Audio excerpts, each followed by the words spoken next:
When my father retired, he moved into a house away from the farm. It was in a suburb, small suburb, almost like a strip mall of houses. It was a nice, well-built house, and he got himself a few toys. This was actually my father's router.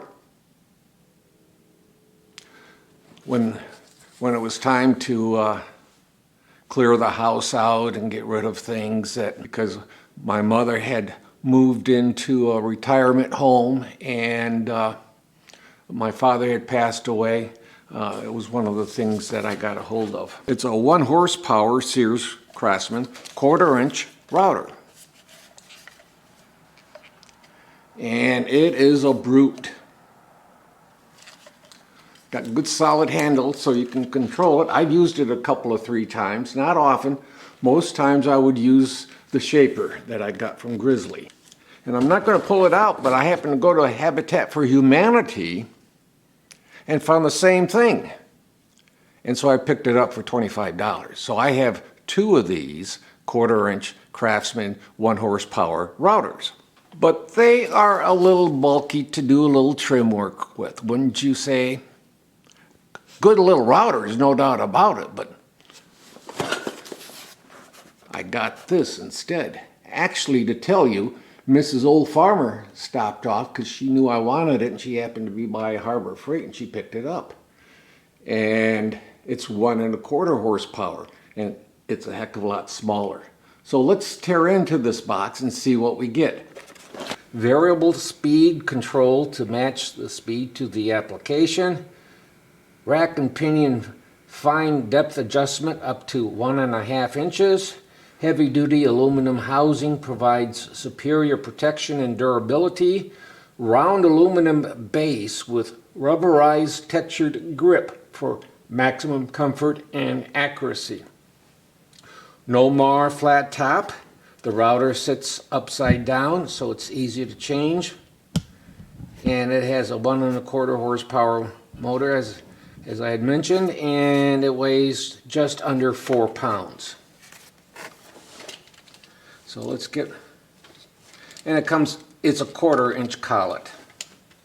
Now when I have picked up router bits, I've always picked up 1/4 inch for the jobs that I have done, because this way, whether it's in the shaper, Grizzly shaper, or whether it's in a router, a handheld router, I'll be able to put the bits in. Now, if I have a job where I need to get a bigger router bit, I've got a cowling for a 1/2 inch, and I think I can pick up for that shaper a 3/4 inch one if I need be. But so far, 1/4 inch has done everything that needs to be done. Okay, I've opened it up. A little awkward here. Okay, now let's put it on the side. There you go.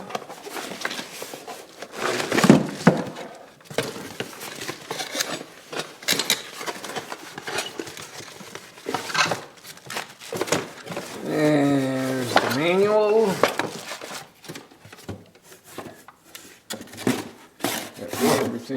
Everything is out of the box. Now I could have picked up a battery powered one, but my feeling is that any routing that I needed to do, I would do where I can plug it in. So I don't see any situation where I would have to go with a battery powered one. There are times where battery powered tools are necessary, but it's my strong feeling that this little puppy will do everything I want. There we go.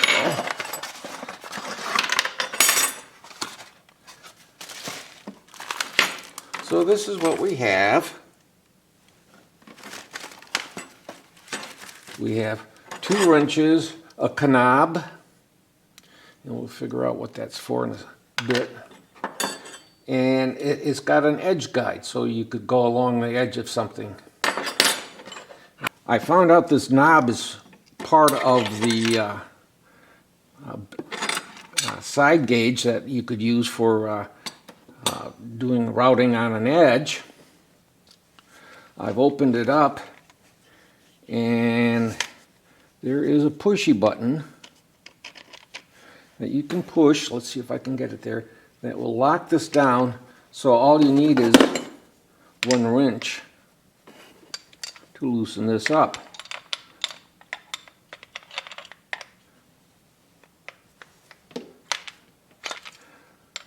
Oh.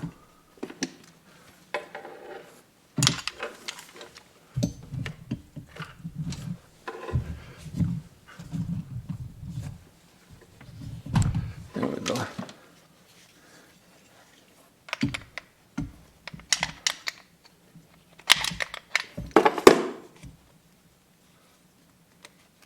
Okay, I was able to loosen it up a little bit more.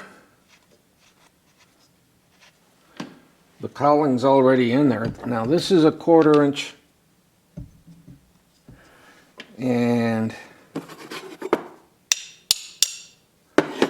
oh, now when you do this, push it all the way down and then bring it back a 1/16 of an inch. And then you tighten it down. You want a little bit of a breathing room there, about a 1/16 of an inch, to hold the router bit in place. But if it expands a little bit, it's less likely to seize up. Okay.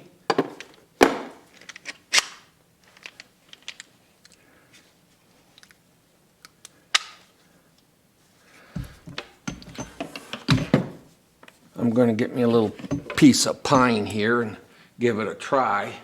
There we go.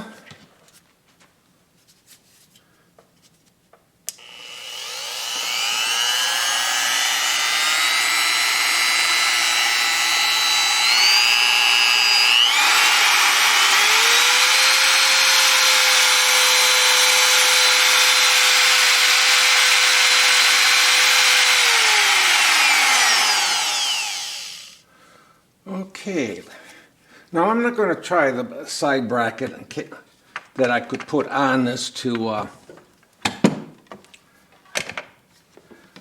make it go along the edge better. We all know how those work.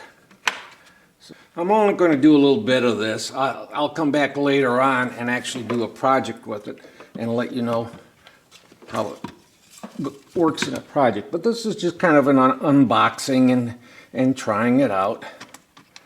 Okay, I want this down about here. Let's do it on this side, okay? Right about, where do we want it? Right about like that, okay? And it's got a knob here so you can do fine adjustment on it. I'm not worried about fine adjustment. I just want to see how it works, give you an indication of what we have here. And so let's give it a little piece of a try here.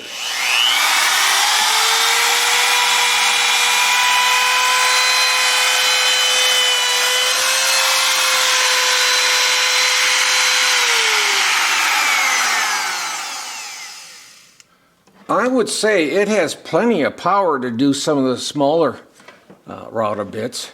I got a bigger one that I could try, but I wanted to try a small one and see how it works. Plenty of power in it.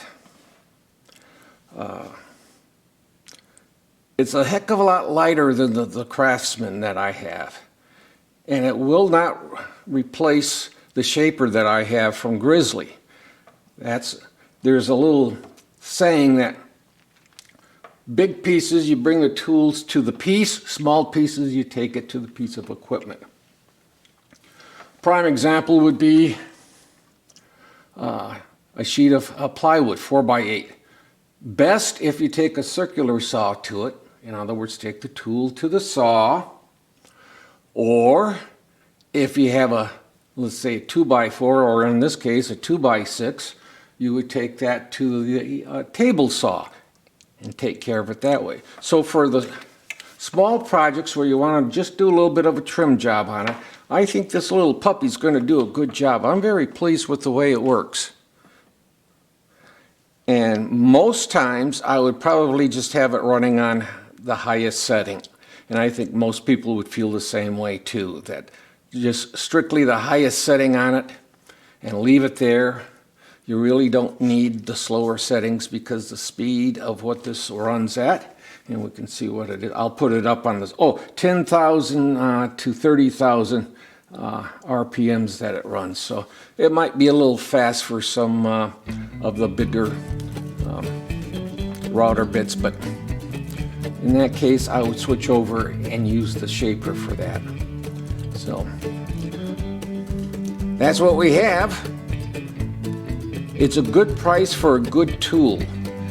And if you only need one occasionally and you're a professional, think about getting this Bauer for the little bit of work that you might have to do. I wouldn't use it in a shop where you're using it all day long, but if you have a little bit of touch-up work where you need a router and you only maybe use it a couple, 3 times a month, this is a perfect little tool to have in the toolkit, even if you're a professional.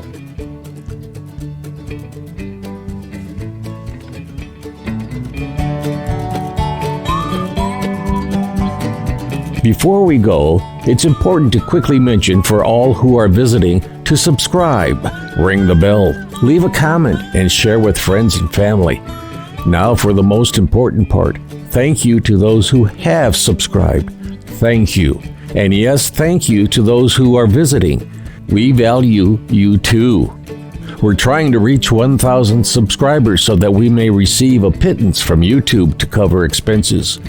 We replaced one camera, tripod, and bought a water-cooled editor for video production, plus all the tools we review. So if you could help us reach that 1,000 subscription point, thank you. Well, this is the old farmer Scott Bain. Be well, be safe, and be kind to someone. Don't forget to click like and click subscribe on the Old Farmer YouTube channel. And thanks again for watching. Bye.